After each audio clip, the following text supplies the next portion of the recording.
Let me take you to a scene of absolute trust. A man stands before a raging fire, and the flames are reaching towards the sky.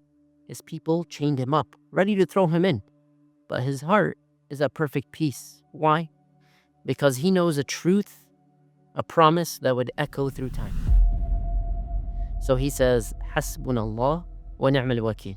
Allah is sufficient for us, and He's the best disposer of affairs. These are the words you hear from a child in Gaza as bombs are dropping around them and their families are being martyred. May Allah accept them as shuhada.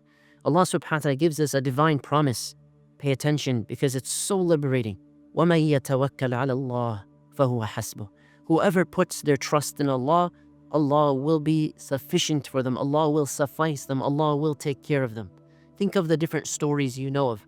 Ibrahim alayhi salam, standing before the fire, standing alone against the nation, standing against the dictator, and he's facing certain death, and yet completely at peace, because Allah subhanahu wa ta'ala is enough. Think of the remarkable, bold, and courageous mothers of Palestine today. No electricity, no water, some children going around looking for food, scraps of food, many starved to death. May Allah accept them as intercessors and shuhada and relieve them. And yet this mother, despite her family being killed, and despite all the bombs dropping and the occupation and the oppression, her heart finds calm in the same truth. Allah is enough.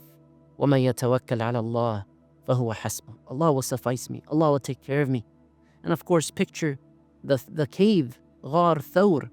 And of course, just a few steps away from the Prophet ﷺ and Abu Bakr, there are people chasing them to kill them. There's a bounty on their heads. And death seems certain. Seems like they're going to be captured. And Abu Bakr worries, radiyallahu an, if they look down, Ya Rasulullah, they're going to see us. And the Prophet ﷺ tells him, what do you think, Abu Bakr, about two, the third of whom is Allah subhanahu wa ta'ala, meaning Allah is with them. La tahzan, inna Allah ma'ana. Do not grieve. Indeed, Allah is with us. There are so many so many stories of trust. There are so many stories of trust. The students who go through different types of tests, and they lost maybe their study materials. Now they're studying before the exam. The night before, they're turning to Allah completely, and they find unexpected success. You think of the trial of the businessman. This guy is working left and right. This guy is working all the time. Everything seems like it's going to be lost. The market that he's in is crashing. Trusting in Allah's plan. And a door opens for him. A door opens for him from a place he didn't expect. And his rizq was multiplied. Think of the journey of the migrant and the refugee. They left everything behind. They crossed dangerous waters. They knew that others did not make it.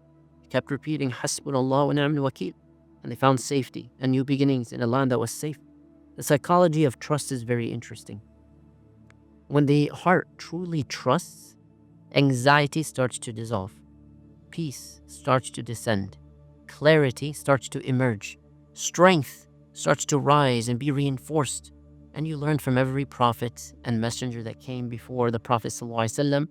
And in fact, it culminates and ends with the finale, the Prophet ﷺ, all these stories of trials and tribulations. But think of Musa alayhi salam before the sea, and the army is behind them. Water is ahead of them, yet there's complete trust. When the people said, we're going to be captured, they're going to catch up to us.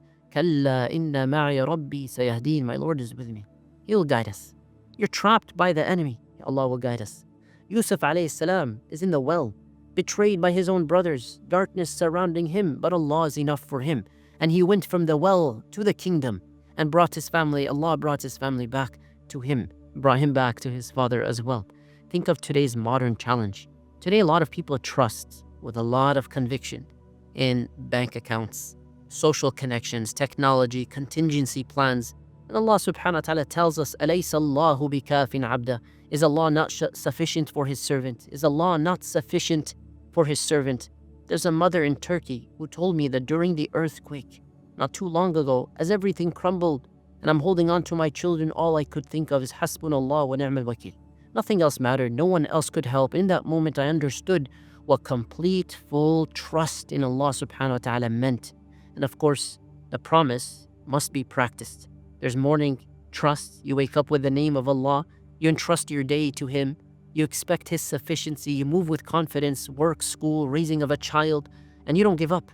And of course, when problems arise, before you seek help, turn to Allah first. Before you ask the creation, ask the Creator. And then Take action. Use all the means of help that you can find and the resources that will aid you. Of course, in times of difficulty, you need to tap into what you had in times of ease. So in wealth and in poverty, in ease and in hardship, in health and in sickness, in life and death, we turn to Allah. And there are fruits to trust. Those who trust in Allah don't give up when things don't go their way.